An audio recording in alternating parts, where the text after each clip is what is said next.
Hello friends, Hari Om. कैसे हैं आप लोग? आई होप आप लोग अच्छे होंगे, स्वस्थ मस्त होंगे। मैं भी बहुत अच्छी हूँ फ्रेंड। कान्हा जी का आशीर्वाद आपके साथ हो। श्री कृष्ण भगवान कहते हैं, प्रहलाद जैसा विश्वास हो, भीलनी जैसी आस हो, द्रौपदी जैसी पुकार हो, मीरा जैसा इंतजार हो और सबरी जैसी श्रद्धा हो।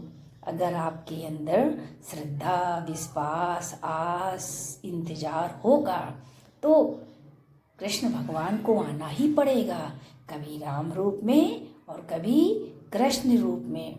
श्रद्धा हो तुलसी सी और बोल कबीरा सा, ये अर्ज करे प्रेमी, सतगुरु पूरा कर दो। श्री कृष्ण भगवान कहते हैं, जिम्मेदारी वो पिंजरा है जहाँ इंसान आजाद होकर भी कैद है। श्री कृष्ण भगवान कहते हैं, कल क्या होने वाला है ये किसी को नहीं मालूम है। आदमी कभी बूढ़ा नहीं होता, चिंता बूढ़ा बना देती है। सोचिए, चिंता कैसे कम हो, विचार करिए। क्या कभी विचार किया? नहीं किया तो अब करें, नहीं तो ये उम्र भी गुजर जाएगी। इसीलिए भगवान कहते हैं, थोड़ा थोड़ा नेक काम कर लो, यही तुम्हारे साथ जाएगा। बाकी माया, मोह, संसार, पैसा सब यहीं पड़ा रह जाएगा, कुछ भी नहीं साथ जाएगा।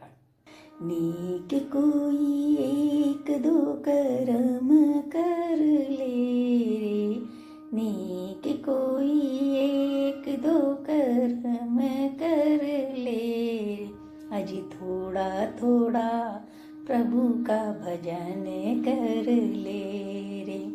माया के दीवाने थोड़ा पुण्य कर ले रे, माया के दीवाने थोड़ा पुण्य कर ले रे, अजी थोड़ा थोड़ा प्रभु का भजन कर ले। इसीलिए भगवान जी कहते हैं, चिंता मत करिए, प्रभु की शरण लें, गुरु की शरण लें। कम से कम विचारों से छुटकारा तो मिलेगा। धीरे धीरे अपने आप सब ठीक हो जाएगा। जिनको अपना मान कर बैठे हो वो आपके कभी हैं ही नहीं, तो आपने कैसे सोचा ये आपके काम आएंगे? सबके जीवन में कुछ न कुछ घटित होता है, लेकिन उसके पीछे क्या भलाई है ये किसी को नज़र नहीं आता है। और भलाई कब पता चलती है? वक्त से प्रकट होती है ये रीत प्रभु ने बनाई, हे अजनी माँ मरे आत्मा क्यों परेशान हो रहे हो। ज्ञान से मन को संभालो, क्यों भ्रमित तुम हो रहे हो। ज्ञान से, गुरु के विचारों से, भगवान के वचन से, अपने बड़े बुजुर्गों की वजह से अपने मन को संभालो। इसीलिए भगवान बोलते हैं, संत मिलन को जाइए तज माया अभिमान, एक एक पग जो पड़े सौ सौ यज्ञ समान। इस माया रूपी जाल से निकलने के लिए केवल गुरु ही आएंगे। और भगवान भी कहते हैं, गुरु गोविंदो खड़े काके लागौ पाम, बलिहारी गुरु आपने गोविंदियो बताए। जिम्मेदारी वो पिंजरा है जहाँ इंसान आजाद होकर भी कैद है। कोशिश करो, दोगले लोगों से गहरा संबंध मत रखो, क्योंकि जब ये नाराज होते हैं तो सीधा इज्जत परवार करते हैं। दोगले लोगों की कहानी पर दुनिया है दीवानी। जिस प्रकार श्री कृष्ण भगवान का चक्र चलता है, उसी प्रकार समय का भी चक्र चलता है। बिना विचलित हुए बस लक्ष्य की ओर ध्यान दें। कौन क्या कह रहा है, आप उन बातों पर ध्यान मत दें, ये रुकावट है। अगर आपने लोगों की बातों पर ध्यान दिया तो आप रुक जाएंगे, फिर आप अपने लक्ष्य तक नहीं पहुंच पाएंगे, फिर मंजिल कैसे मिलेगी। और मंजिल तो जरूर मिलनी चाहिए, क्योंकि मंजिल हमको मिली है आखिर, ढूंढूं मैं अब कौन सारा, सहारा तेरा है ओ साईं, सहारा तेरा है ओ साईं। सारे द्वारे छोड़ के भगवन, आज मैं तेरे द्वारे आई, बाह पकड़ लो अब तो मुरारी, तो जानू तेरी रघुराई। सत्य की राह पर चलने से भगवान स्वयं आपका साथ देते हैं। लड़ना भी खुद है, संभलना भी खुद है। आशा मत खोना, आप कभी नहीं जानते कल क्या होने वाला है। श्री कृष्ण भगवान कहते हैं, ऐसे नकारात्मक लोगों से दूर रहो जिनको हर समाधान में समस्या नजर आती है।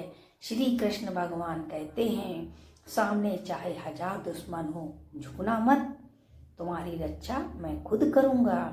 मतलबी लोगों से दूर रहो, धर्म जो भी हो, इंसान अच्छे बनो, भय और भविष्य की चिंता मत करो। मैं अर्जुन भी हूँ, मैं सुदामा का हाथ भी हूँ, कर्म तुम्हें ही करना होगा, ये सदा तुम्हारे साथ है, साथ ही रहेगा। मैं तुम्हारे साथ हूँ और तुम्हारे साथ ही रहूँगा। कृष्ण भगवान कहते हैं, भगत का सम्मान करना कृष्ण का सम्मान करना है, क्योंकि कृष्ण का शुद्ध भक्त कृष्ण में ही रमण करता है, उसके लिए कृष्ण में ही कृष्ण है, उनके हृदय में कृष्ण होते हैं, वो कृष्णाय हो जाता है, कृष्णा के सदैव समीप रहता है। ईश्वर जिन्हें ऊंचाई पर पहुंचाना चाहता है, उन्हें सबसे अधिक तकलीफ देते हैं, ताकि तकलीफ से लड़ते लड़ते वो मंजिल तक पहुंच जाए। जीवन में 3 मंत्र याद रखना, आनंद में वचन मत दीजिए, क्रोध में उत्तर मत दीजिए, दुख में निर्णय मत लीजिए, चिंता करोगे तो भटक जाओगे, चिंतन करोगे तो भटके हुए को भी रास्ता दिखाओगे। गुरुजी थे, उनके पड़ोस में उनका एक दोस्त रहता था।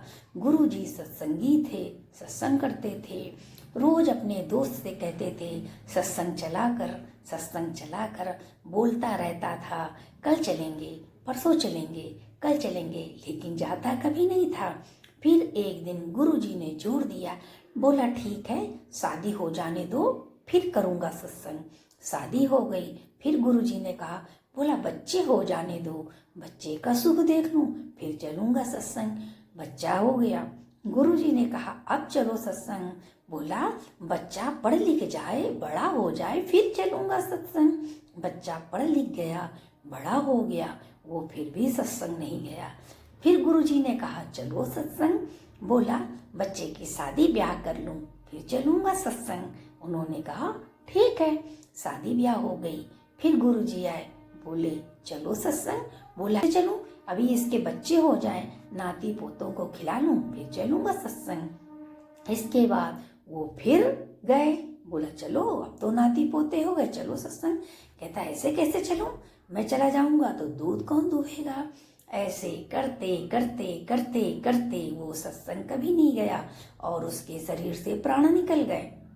फिर गुरुजी ने अपनी योग माया से देखा ये कहाँ है, तो देखा वो अपने घर में बैल की योनि में आया है। फिर गुरुजी ने बोला चलो सत्संग। बोला कैसे चलूं, मैं सामान घर वालों का ढोता हूँ, उनकी रक्षा करता हूँ, नहीं चल सकता। बोले ठीक है, जब तुम्हारी मर्जी हो चलना। एक दिन बोझा ढोते ढोते वो मर गया। फिर गुरुजी ने योग माया से देखा कि वो घर में कुत्ता बना बैठा है। बोले चलो सत्संग। बोला कैसे चलूं सत्संग, ये देखो मेरी बहू कितने गहने पहने हैं, कोई चोर आ गया तो क्या होगा, मैं सत्संग नहीं जा सकता। और गुरुजी खुद ही उठकर चले गए। मनुष्य की यही कहानी है कि वो बस एक चीज छोड़ता है दूसरी पकड़ता है, ये छोड़ता है वो पकड़ता है, इसी उधेड़-बुन में सारा जीवन चला जाता है। समय रहते ही हमें सत्संग भजन भी कर लेना चाहिए। सत्संग भजन के लिए समय नहीं निकलेगा, वो समय हमें खुद ही निकालना पड़ता है। फ्रेंड्स, आपको ये ब्लॉग कैसा लगा आप लोग जरूर बताइएगा। मैं motivational star next blog video में आपसे मिलती हूँ। तब तक के लिए सभी फ्रेंड को हरि ओम।